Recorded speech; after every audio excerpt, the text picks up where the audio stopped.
versículo 18. Amém, igreja? Amém. E o que vive, fui morto, mas eis aqui estou vivo para todo sempre. Amém? Amém. Mais uma vez. E o que vive, fui morto, mas eis aqui estou vivo para todo sempre. Amém. Glórias a Deus. Pode deixar sua vida se sentar. Aleluia, Jesus. Jesus Cristo é o maior exemplo de alguém que superou o seu passado e que fez as pazes com a sua história. Quando Jesus arrebata João, ele diz: fui morto. Essa afirmativa de Jesus está repleta de informações muito importantes. O que Jesus quer dizer? Ele está falando o seguinte: João, fui esbofeteado, fui traído com um beijo, fui espancado, fui rejeitado, fui desprezado, eu fui maltratado, eu fui o mais indigno dentre todos os homens. Os homens não faziam caso de mim, mas meneavam a cabeça. Não tive aonde reclinar a minha cabeça enquanto andei na terra. Ou seja, fui traído, fui negado por um dos meus 12 amigos, fui morto. A minha vida, eu não morri, a minha vida foi de mim arrancada. Eu fui morto, mas eis aqui estou vivo, e não vivo só por um momento, por um ciclo, por uma fase, por um período, mas eu vivo para todo sempre. Eu superei toda a dor do meu passado. A dor e o passado que você supera não se repete nunca mais. Jesus Cristo foi morto uma vez para nunca mais ser morto novamente. Ele passou pela morte, ele venceu a morte. Quando você vence uma dor, toda dor vencida gera uma autoridade no mundo físico e espiritual. Porque Jesus tem autoridade sobre a morte, porque ele passou por ela e a venceu. Então ele tem autoridade sobre a morte. Quando você vence a sua dor, você recebe autoridade, tanto no mundo espiritual quanto no mundo físico, para você cumprir o seu chamado e o seu propósito. O passado que você supera nunca mais se repete. E guarda essa palavra. Aleluia. Glórias a Deus. Jacó, ele enganou uma vez, mas não seguiu enganando. Abraão mentiu, mas não seguiu mentindo. Davi adulterou, mas não seguiu adulterando. Moisés matou, mas não seguiu matando. Porque o passado que você supera, a dor que você vence, nunca mais se repete. Aleluia. Quando Jesus arrebata João no Espírito e diz para João: fui morto, ele vai ali falar com João, conversar com João. Quando Jesus manda você e eu pregarmos o Evangelho, ele está mandando você não pular a parte difícil, o capítulo humilhante, a página manchada. Ele manda você falar sobre a cruz dele. Ele não omite a dor do seu passado. O Filho de Deus não tem vergonha da dor do seu passado. Por que você tem vergonha da dor do seu passado? Se nele você pode superar todas as coisas, porque a cruz emana poder suficiente para você vencer tudo que te aconteceu. Aleluia. Existe um galardão, uma recompensa, um presente, uma nova vida, um novo recomeço para aqueles que estão dispostos a se levantar e recomeçar uma nova história com Jesus Cristo. Aleluia. Jesus arrebata João e diz, a partir de Apocalipse capítulo 1, versículo 10, ele diz assim: eu, João, fui arrebatado em espírito no dia do Senhor, e ouvi detrás de mim uma grande voz, como voz de trombeta, que dizia: eu sou o Alfa e o Ômega. Então eu me virei para ver quem falava comigo. Olha quem se tornou aquele que foi morto, quem se tornou aquele que foi traído, rejeitado, maltratado, esbofeteado, desprezado. E virei-me para ver quem falava comigo. E quando eu me virei, eis que eu vi 7 castiçais de ouro. E no meio dos 7 castiçais de ouro, um semelhante ao Filho do Homem, vestido com uma veste comprida até os pés, cingido pelo peito com um cinto de ouro. A sua voz era como a voz de muitas águas. Aleluia. Os seus olhos como chamas de fogo. Aleluia. Os seus pés reluzentes como um latão que acabara de sair da fornalha. Sua cabeça e os seus cabelos eram brancos como a lã, como a neve branca. Da sua destra saíam 7 estrelas. Da sua boca saiu uma espada aguda de 2 fios. O seu rosto resplandecia mais do que o sol, com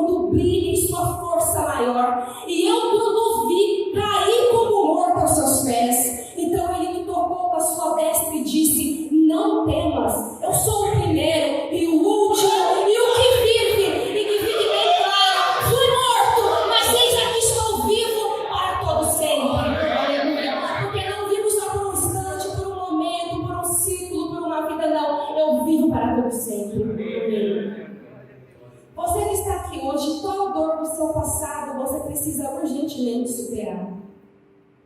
Eu não sei o que te aconteceu, mas você e o Espírito Santo sabem o que você viveu no seu passado. Há pessoas aqui que viveram a dor do abuso, a dor da violência, a dor do abandono, a dor da traição, a dor do adultério, a dor da negligência materna, a dor da alienação parental, a dor de ter sido rejeitado pelos pais, a dor do divórcio, a dor de ter sido abandonado, a dor da viuvez, a dor de perdas importantes na família, a dor do luto, a dor das doenças, da depressão, da tristeza, da ansiedade. Há pessoas aqui que estão sofrendo apesar de já serem nascidas de novo.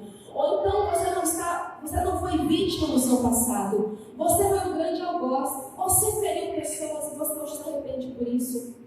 Você fez o mal, você se envolveu com drogas, com prostituição, com vícios, com a corrupção, com desonestidade, eu não sei. Mas uma coisa eu sei, em Jesus nós temos o poder suficiente para superar qualquer que tenha sido a dor do nosso passado. Aleluia. Superação, segundo o dicionário, é ir além de, é transpor, é vencer, é ultrapassar, aleluia. É sair da mediocridade, sabe por quê? Porque você não é o que te fizeram e nem o que aconteceu. Você é aquilo que a Bíblia diz que você é. Aleluia. Porque o seu futuro não está respaldado num fato passado, mas na palavra que Deus liberou um dia sobre a sua vida. Aleluia. Há pessoas aqui que já nasceram de novo, mas a dor do passado teme voltar e revisitar você constantemente.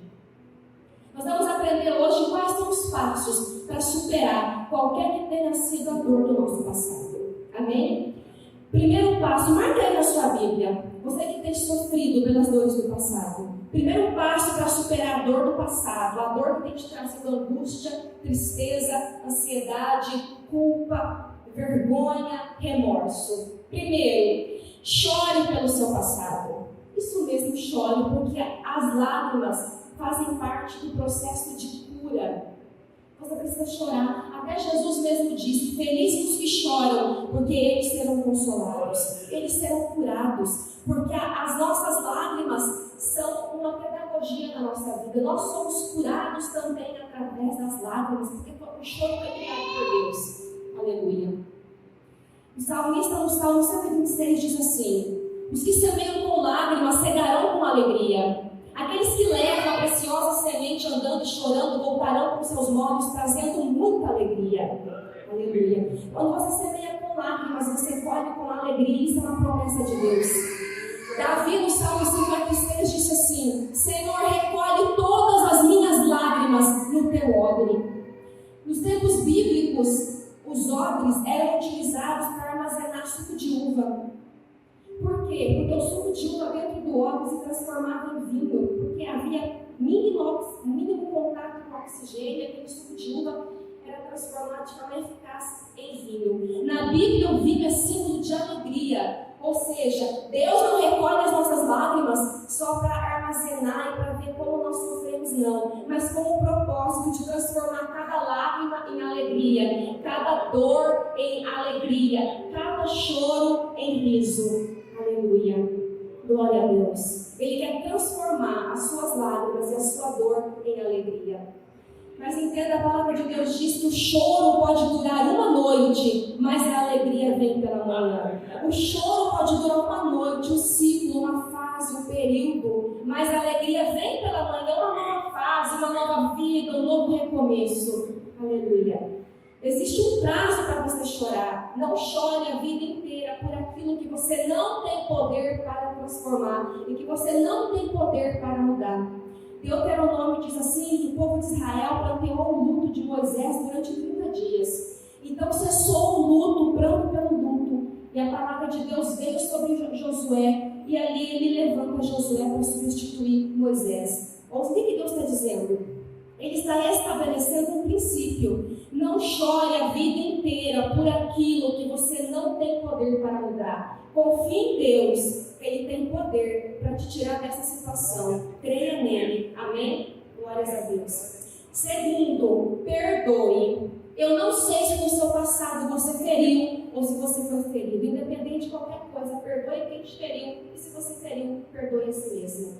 O perdão não é ser conivente com o erro de alguém, mas perdoar, na verdade, é a retirada de todo o lixo que o mundo jogou dentro da gente. Porque nós não somos lacres de lixo, nós somos templos e moradas do Espírito Santo de Deus. Nós não somos templo de mágoa, mas nós somos templo e morada do Espírito Santo. Aleluia. Quando os irmãos de José se encontra ali com seus irmãos, José libera o perdão sobre ele e diz assim: vocês intentaram grande mal contra a minha vida. Ou seja, José não desculpa é minimizar a dor, não é desculpar, é perdoar, ele vai assumir a sua dor. Vocês intentaram grande mal contra a minha vida, mas o Todo-Poderoso tornou em bem para fazer o que vocês veem hoje. Perdoar é um ato espiritual. Ninguém perdoa no natural, ninguém perdoa na carne. Perdoar é o maior ato de fé e obediência. Quando você perdoa, você está dizendo: eu perdoo porque eu fui perdoada por Jesus na cruz. E o perdão que eu recebi, agora eu libero. A maior prova da sua salvação é quando você libera o perdão sobre alguém que te feriu. Aleluia. Porque você está dizendo: eu posso perdoar porque um dia eu fui perdoado de falhas muito maiores do que essa que fizeram contra mim. Aleluia. Porque não há perdão maior do que aquele que foi derramado na cruz pela nossa vida. Aleluia. E creia que Deus tem poder para transformar a maldição em bênção. Ele tem poder para fazer com que você, aparentemente maior prejudicado, seja o maior beneficiado com todo esse mal que veio sobre a sua vida, como ele fez com a vida de José. José foi aparentemente maior prejudicado, mas na verdade Deus o tornou o maior beneficiado, porque tornou José, quem José nasceu para ser, o governador do Egito. Os irmãos de José fizeram mal para José, mas o destino fatal de José estava nas mãos de Deus, não na mão dos seus algozes. O seu destino, o seu futuro não está na mão de quem te feriu, mas na mão do Todo-Poderoso. Ele tem poder para transformar todo mal em bênção. Aleluia. Terceiro, assuma a sua dor, como Jesus fez. Quando Jesus diz a João: fui morto, ele está assumindo a dor do seu passado. Ele, Filho de Deus, não tem vergonha de falar a página manchada da sua vida, o capítulo mais difícil, mais humilhante que ele viveu, a cruz.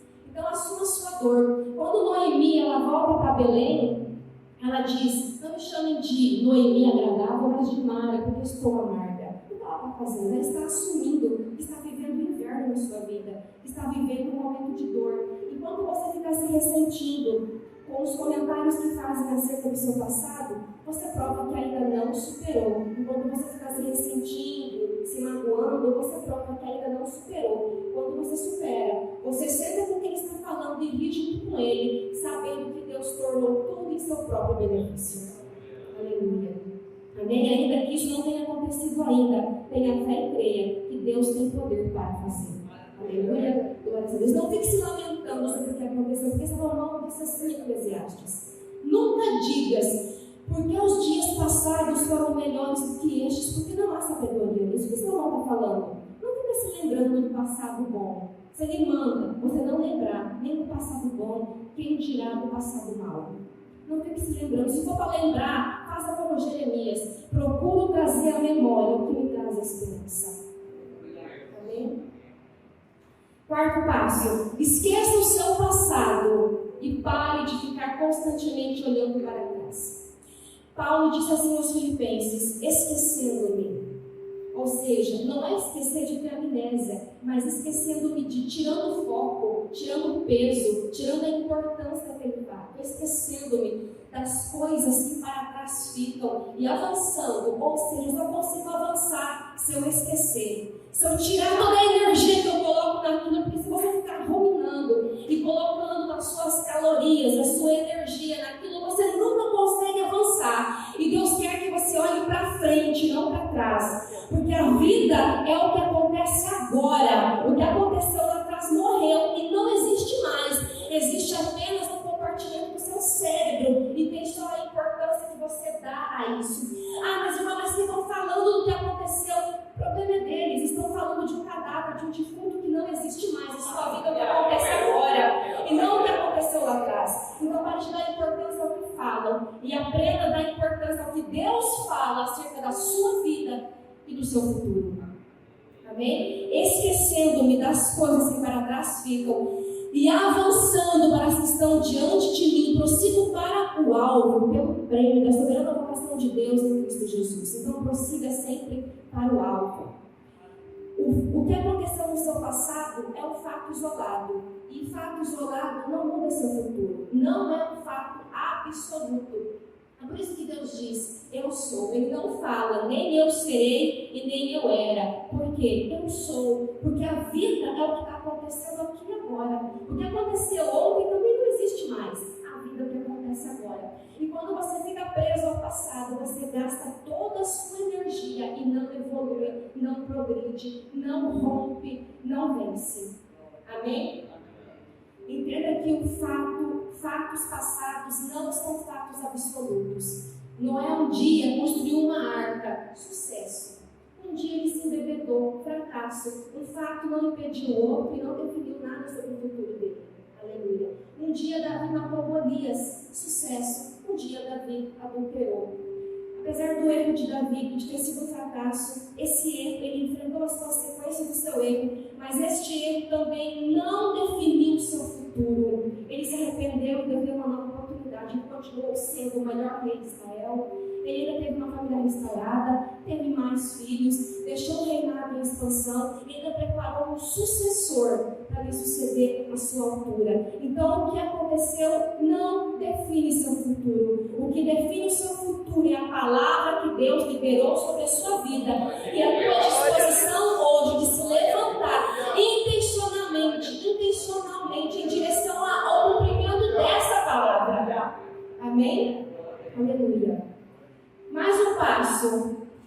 Entenda que o seu passado foi um processo necessário para tornar você quem você é hoje. José nasceu para ser governador. Por onde José passou, José governou. José governou na casa do seu pai, governou na casa de Potifar, governou na cadeia. José governou a abundância de Potifar. E depois José governou a escassez da cadeia. Por quê? Treinamento, preparo. Porque José ia governar no período de abundância e depois ia governar no período de escassez. Então o que você passou foi treinamento e preparo para Deus cumprir na sua vida o que Ele já te prometeu um dia. Aleluia. Por que Deus permite as dores? Na verdade, Deus não causou dor em José, mas Deus autorizou. Por quê? Porque a dor gera bagagem, porque a dor gera habilidades. E para alcançar o que Deus te prometeu, você tem que desenvolver habilidades, desenvolver bagagem para ficar pronto, porque Deus não vai dar promessa cumprida para quem não está pronto para vivê-la. Aleluia. Então Deus permitiu e autorizou as dores na vida de José para torná-lo quem ele sempre nasceu para ser. Mas antes o Senhor o forjou e o preparou. Estava de algo. As dores pelas quais nós vamos passar, Deus escolhe. Mas como vamos passar, nós escolhemos. Se você escolher passar da pior forma, você vai sofrer. Mas se você escolher passar crendo, tendo fé, que Deus tem o controle, que Ele tem poder para gerenciar com bondade toda essa situação, é isso que Ele vai fazer. Aleluia. Porque quando José diz, vocês intentaram ser um grande mal contra a minha vida, mas o Todo-Poderoso tornou em bem. Olha a percepção espiritual que José tinha acerca das suas dores. Na verdade, não foram vocês, foi Deus, porque Ele queria me forjar e me tornar quem eu nasci para ser. Aleluia. Então não tinha espaço para mágoa dentro dele, porque ele estava sabendo, foi Deus quem permitiu, para fazer por um propósito maior, porque a nossa dor sempre vai apontar o nosso propósito. Na área que você mais sofreu, é a área que o Senhor mais tem intenção de usar você. Glória a Deus. É como a metamorfose das borboletas. Sabe metamorfose? É um processo de transformação. Às vezes você está aqui implorando para Deus operar um milagre na sua vida. Mas o que você precisa mesmo não é de milagre, é só de se submeter a um processo. Por exemplo, quando Deus transforma, quando o suco de uva é transformado em vinho, isso é processo. Quando a água, Jesus transforma a água em suco de vinho, isso é milagre. Quando Jesus ressuscita Lázaro, é milagre. Mas quando Ele tira as ataduras de Lázaro, é processo.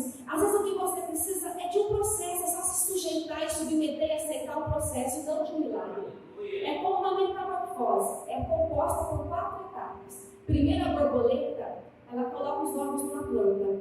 Quando as condições são favoráveis, aquele ovo eclode. Então, antes de você nascer de novo, você era isso, só o ovo.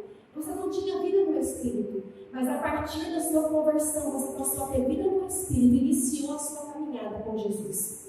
Depois do ovo, quando o ovo eclode, ela vira uma larva, uma lagarta. Nessa fase, a larva, ela vai passar por muito tempo, de 1 mês a 1 ano, comendo, se alimentando. E nesse processo, se você está na fase de larva, você precisa fazer o quê? Comer a palavra de Deus, fazer depósito de oração, depósito de jejum, depósito com o Senhor, porque vai chegar o tempo que você vai sacar todo o depósito que você está fazendo no céu. Faça depósitos espirituais para te fortalecer. Essa larva passa 1 ano comendo plano, mas está fazendo um depósito de nutrientes, de caloria, porque ela vai precisar disso. Chega no tempo, às vezes você está numa fase em que ninguém quer ver você por perto, em que você está se sentindo sozinho, porque no processo de larva, ninguém quer ver a larva por perto, porque a larva não é uma companhia agradável. Não fique preocupado, a melhor companhia é Jesus. Fique a sós com Jesus. É só Ele que você precisa. É Ele que vai tornar você a borboleta que você nasceu para ser através desse processo.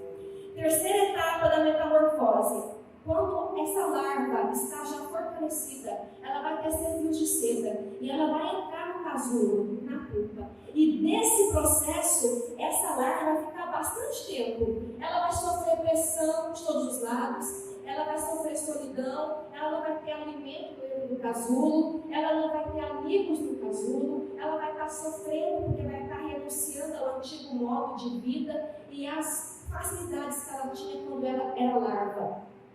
Mas não tenha medo de entrar no casulo, não tenha medo da pressão, porque Deus permite a pressão para acelerar o processo. Se está sentindo pressão, é Deus permitindo, porque a pressão acelera o processo de transformação e de milagre na nossa vida. Então não tenha medo de ficar no casulo, porque é dentro do casulo, é dentro do quarto de oração que vai acontecer a maior transformação da sua vida e vai te tornar irreconhecível. Porque uma vez que a larva se tornar borboleta, ela nunca mais vai voltar para o casulo. Porque o passado que você supera nunca mais se repete.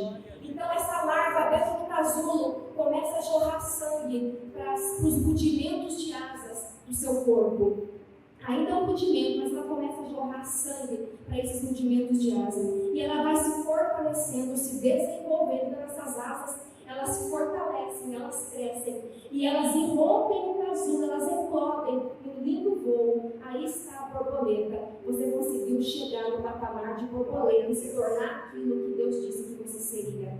Aleluia. Se você está nessa fase de borboleta, entenda que nesse período, nesse processo, Deus quer te usar para a obra dele, porque a borboleta, a sua maior função é a reprodução. Quando você chega nessa fase, deixe o Senhor te usar na obra dele. Deixe o Senhor usar aquilo que um dia foi dor na sua vida para curar, para levantar e para sarar outras pessoas. Aleluia. É como Ezequiel 37, é quando o vale de ossos secos se levanta. Ele se levanta, mas não se levanta. Deus quer que você supere seu passado, não só para te dar qualidade de vida, mas para te colocar numa posição de utilidade para o reino dele, para te usar para o reino dele. Amém?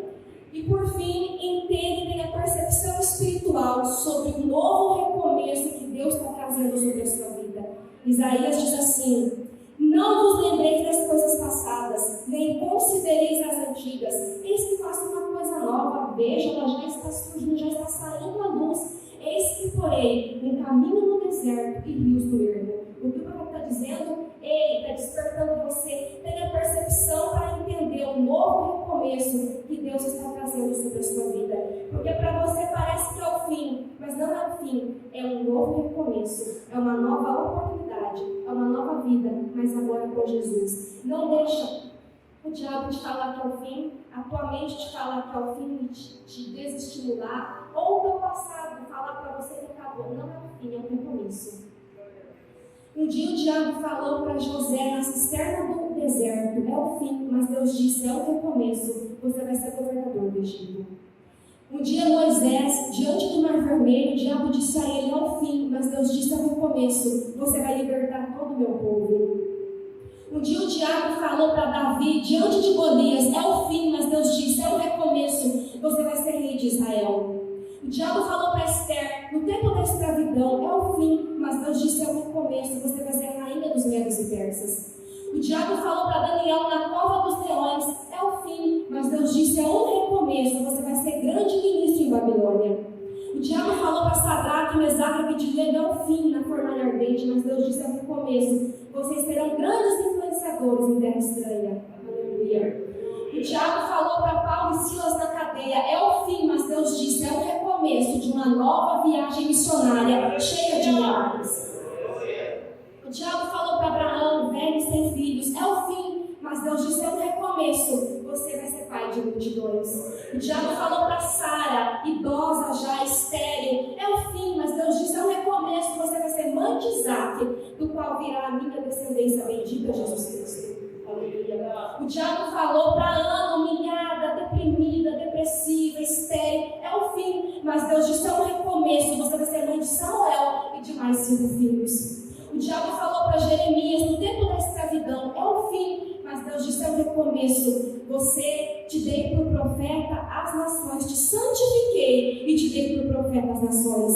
O diabo falou para Isaías no ano que o rei Uzias morreu: é o fim, mas Deus disse: é um recomeço, você vai ser o maior profeta messiânico de todos os tempos. Aleluia. O diabo falou para a mulher samaritana, divorciada de 5 maridos: é o fim, mas Deus disse: é um começo, você vai ser missionário em Samaria.